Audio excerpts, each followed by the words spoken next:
Cheide.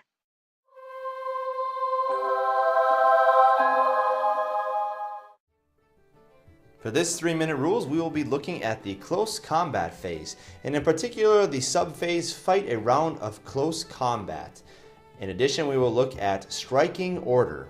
All of this can be found on page 50 of the large 8th edition rulebook. With our units in combat, we may now go ahead and strike blows.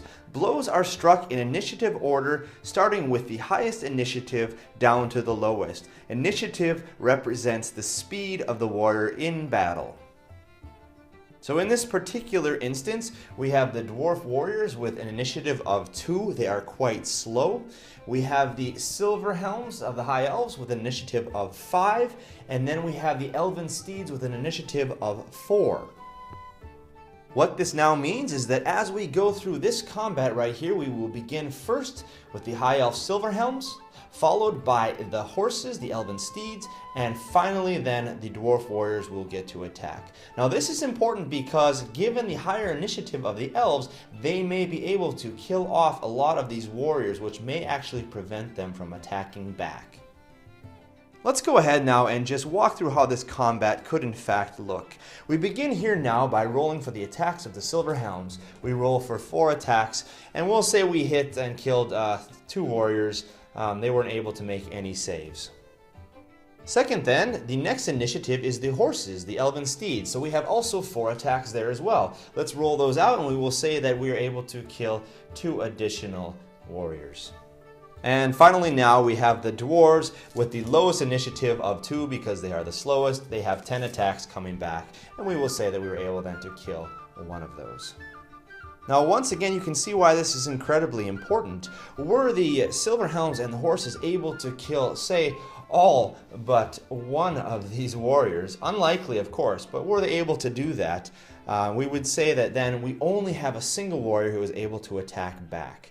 So the quicker then to attack, the quicker to wound and kill, and the more you can weaken your enemy and prevent them from attacking back. Therefore, it is really good to have high initiative. For this episode, we have been looking at striking order based upon the base initiative values that you find on the characteristics profile of these different warriors. In this case, an initiative of 2 for the dwarves, an initiative of 5 for the Silver Helms, and 4 for the Elven Steeds. Of course, there are many other rules in Warhammer Fantasy that affect initiative order.